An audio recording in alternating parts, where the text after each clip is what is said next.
So বন্ধুরা, আজকে আমরা শুরু করতে চলেছি design pattern.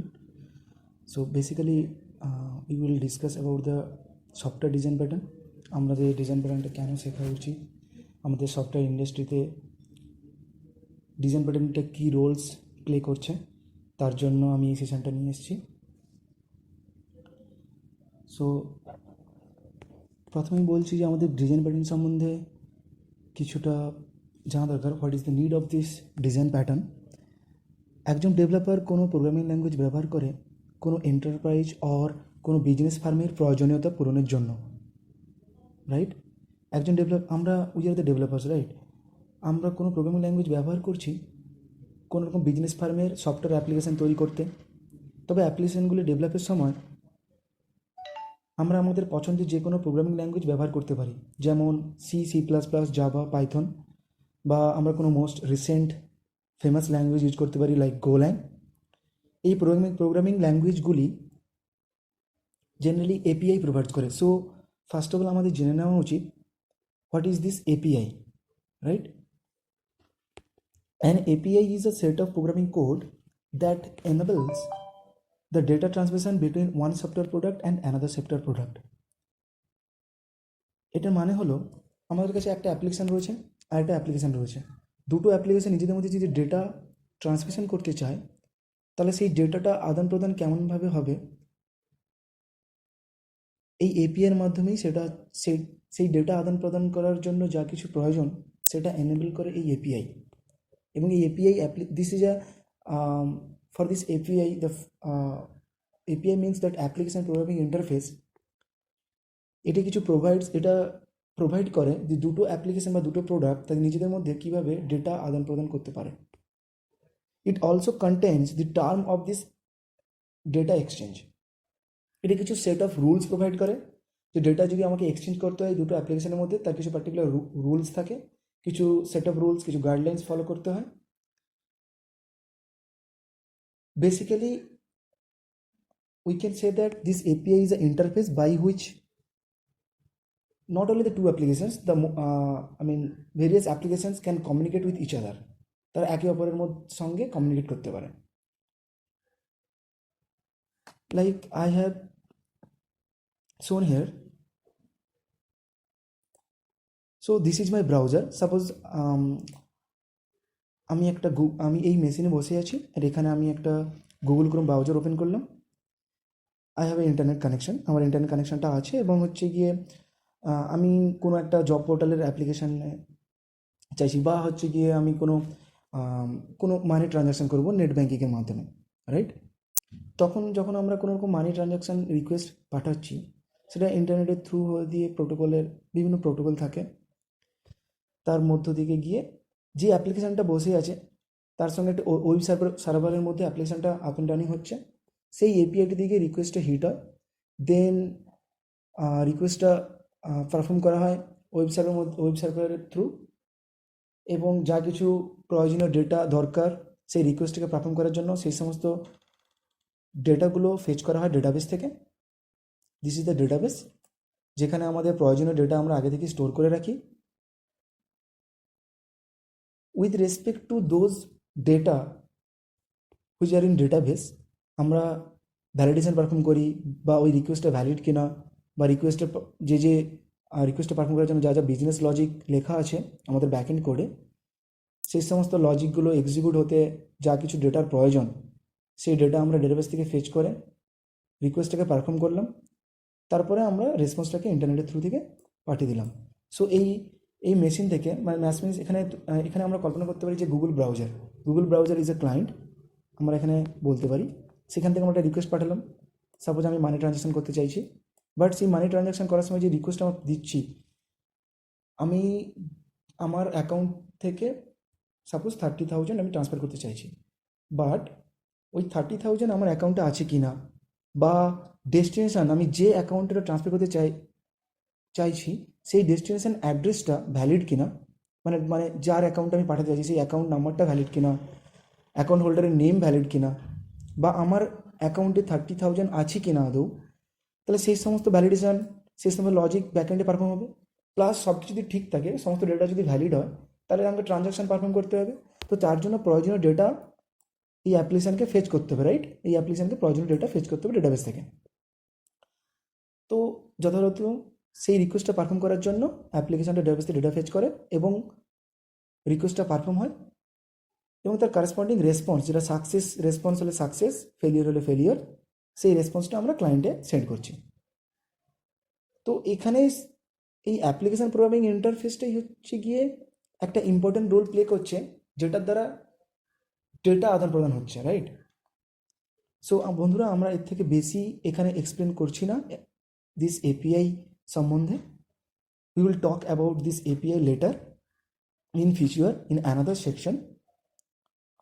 There we will discuss about the distributed application, enterprise applications, and like desktop applications, and what is the basic difference those type of applications.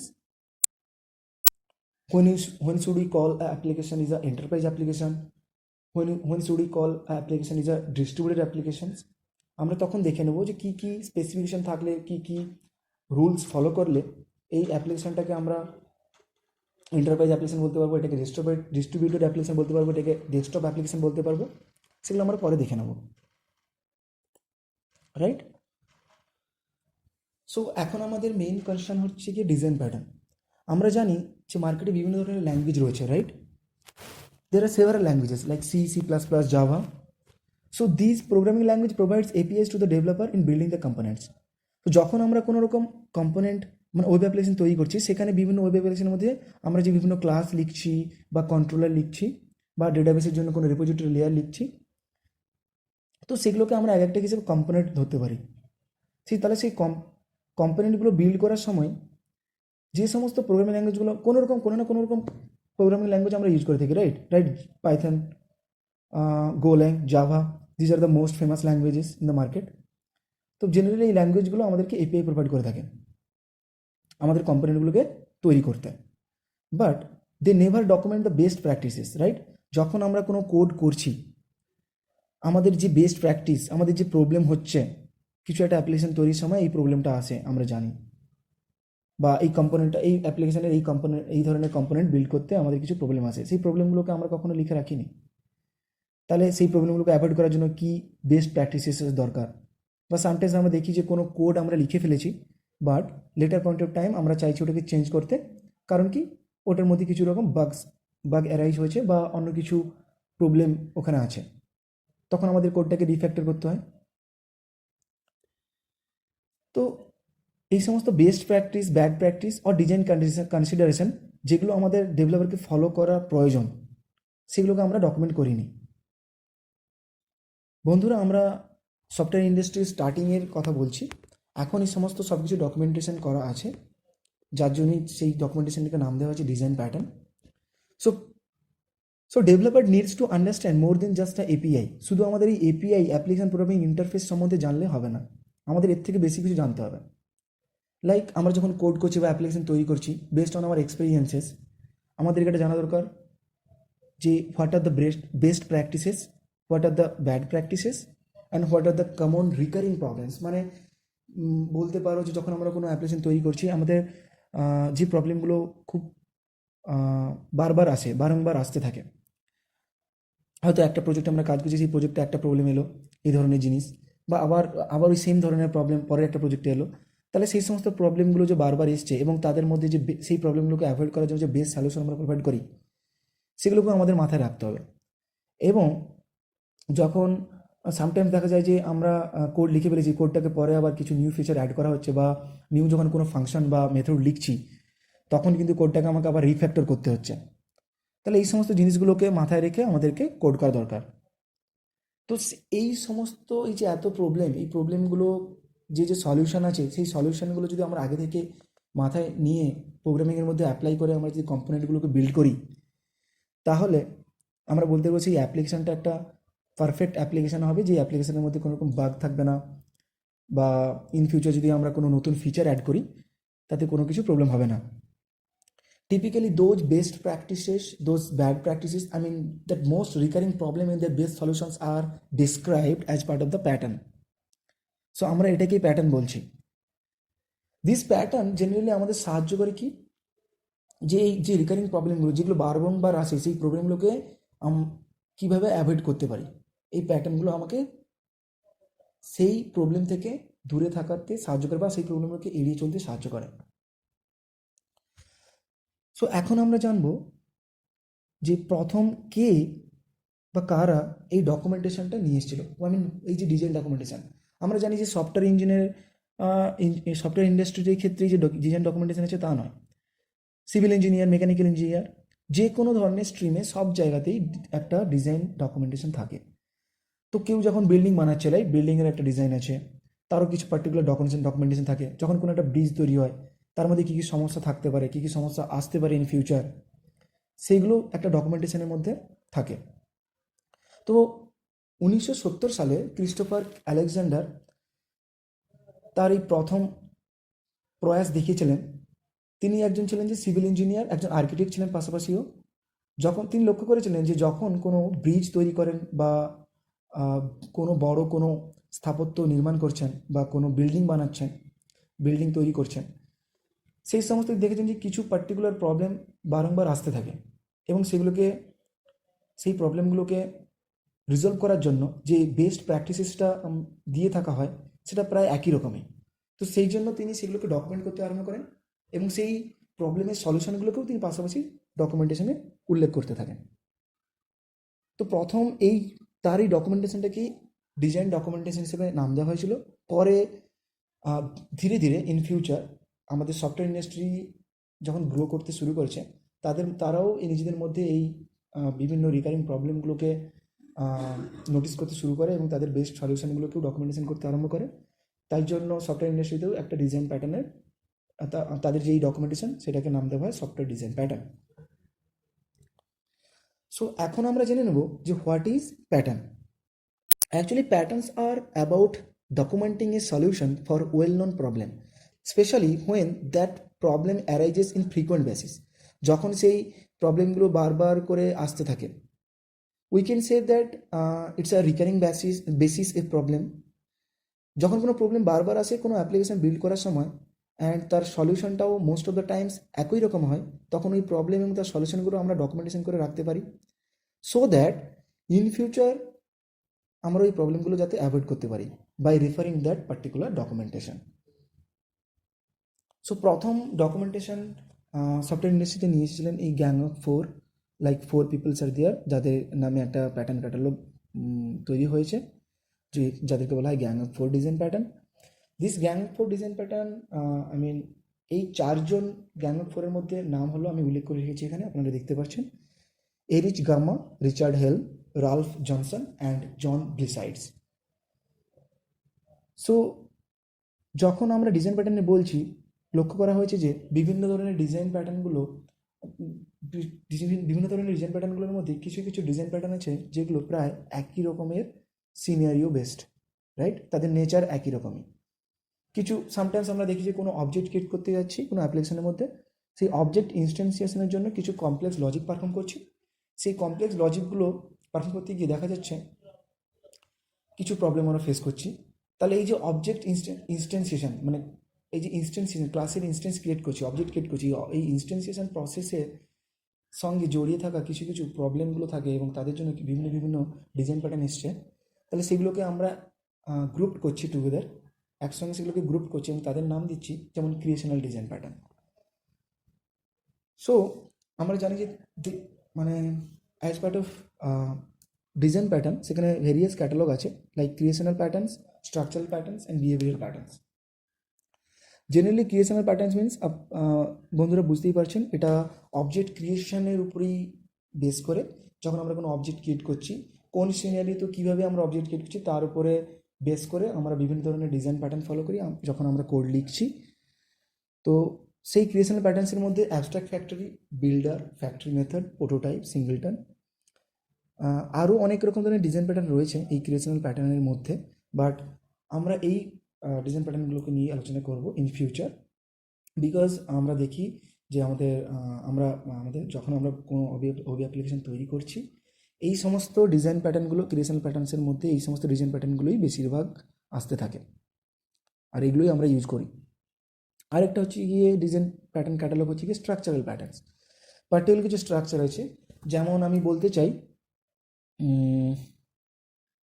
ধরো হচ্ছে কি আমার কাছে পার্টিকুলার কোনো একটা অ্যাপ্লিকেশন আছে, সেই অ্যাপ্লিকেশনের মধ্যে আমি সিকিউরিটি প্রোভাইড করতে চাইছি, রাইট? তো যখন কোনো বন্ধু কম্পিউটার মেশিনে গিয়ে লগ ইন করলো বা ব্রাউজার থেকে সেই অ্যাপ্লিকেশনটাকে অ্যাক্সেস করলো করলো, তো তার জন্য আমরা একটা আলাদা ধরনের সিকিউরিটি প্রোভাইড করি, কারণ এটা একটা ওয়েব অ্যাপ্লিকেশনের সিকিউরিটি একটা আলাদা।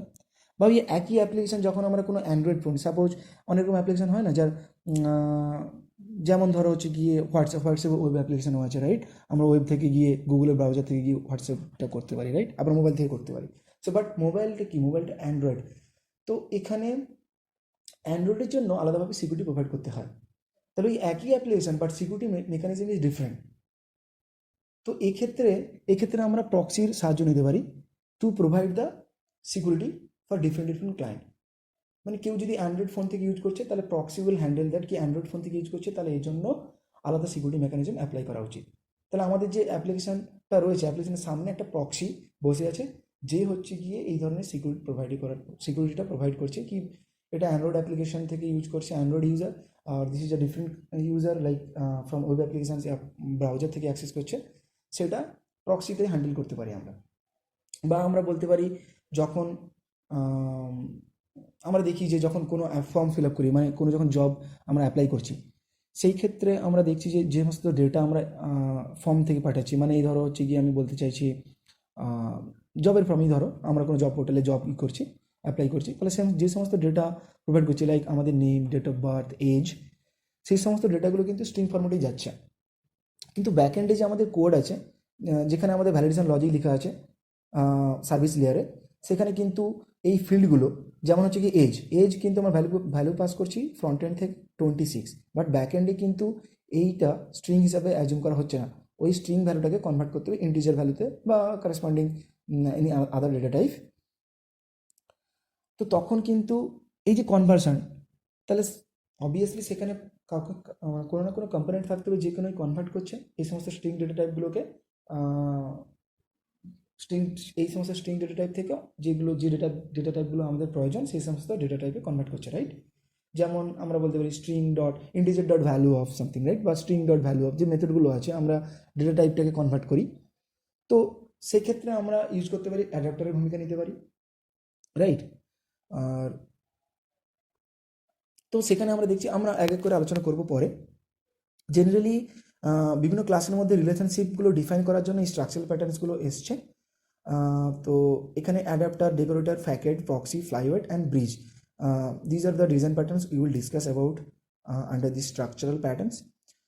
এরপরে আমরা দেখে নেব বিহেভিয়ারাল প্যাটার্নস। বেসিক্যালি আমরা যখন কোনো ডেটা আদান প্রদান করছি একটা কম্পোনেন্ট থেকে অন্য কম্পোনেন্টে, মানে কম্পোনেন্ট মানে আমরা এখানে অ্যাজিউম করতে পারি একটা ক্লাস থেকে অন্য ক্লাসে, মানে একটা ক্লাস থেকে অন্য ক্লাসে যখন আমরা কোনো ডেটা আদান প্রদান করছি, তখন সেক্ষেত্রে আমরা বিভিন্ন ধরনের মানে সেই দুটো ক্লাসের মধ্যে যে কমিউনিকেশন হচ্ছে বা ডেটা আদান প্রদান হচ্ছে, বা দুটো অবজেক্টের মধ্যে যে ডেটা আদান প্রদান হচ্ছে, তো সেগুলোর উপরে ডিপেন্ড করে আমরা কিছু পার্টিকুলার ডিজাইন প্যাটার্ন, কিছু প্রবলেম অ্যারাইজ হয়ে থাকে এবং সেই প্রবলেমগুলো অ্যাভয়েড করার জন্য আমরা কিছু ডিজাইন বেছে নিই। যে তো as part of this behavioural patterns, command design pattern, template of the design pattern, memento, strategy, observer and chain of responsibility.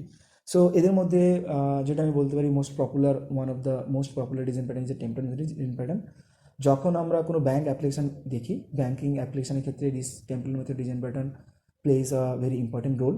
যখন আমরা কোনো লোন পাস করছি, like there are several kind of loans, right? Like personal home loan, car loan. তো তখন আমরা generally আমরা দেখি যে কোনো বেস মেথড প্রোভাইড করা হয় এই টেমপ্লেট মেথডের ক্ষেত্রে। তারপর স্ট্র্যাটেজি ডিজাইন প্যাটার্ন আছে। এই ডিজাইন প্যাটার্নটা যে বেশিরভাগ ক্ষেত্রে ফলো করা হয় যখন আমরা কোনো এপিআই, কোনো ফ্রেমওয়ার্ক বানাচ্ছি, নট এপিআই, যখন কোনো ফ্রেমওয়ার্ক বানাচ্ছি, লাইক জাভার জন্য যে স্প্রিং ফ্রেমওয়ার্ক রয়েছে, স্প্রিং বুট ফ্রেমওয়ার্ক রয়েছে। সো ইন্টারনালি কিন্তু যে কোডটা লেখা হয় সেটা মোস্ট অফ দ্য টাইমস আমরা স্ট্র্যাটেজি ডিজাইন প্যাটার্নটাকে ফলো করে কোডটাকে লেখা হয়। তারপরে হচ্ছে কি কমান্ড ডিজাইন প্যাটার্ন রয়েছে, অবজারভার ডিজাইন প্যাটার্ন রয়েছে। তো আমরা হচ্ছে কি এই ডিজাইন প্যাটার্নগুলো সম্বন্ধে এক এক করে ডিসকাস করবো as part of another section. But এটা হচ্ছে কি আমরা জাস্ট বন্ধুদেরকে একটা আইডিয়া দিচ্ছি যে ডিজাইন প্যাটার্ন সম্বন্ধে কি, what is the design pattern এবং ডিজাইন প্যাটার্ন সম্বন্ধে কিছু নলেজ প্রোভাইড করছি কি কেন আমাদের প্রয়োজন এবং কি কি আমরা শিখতে পারবো as part of this design pattern session.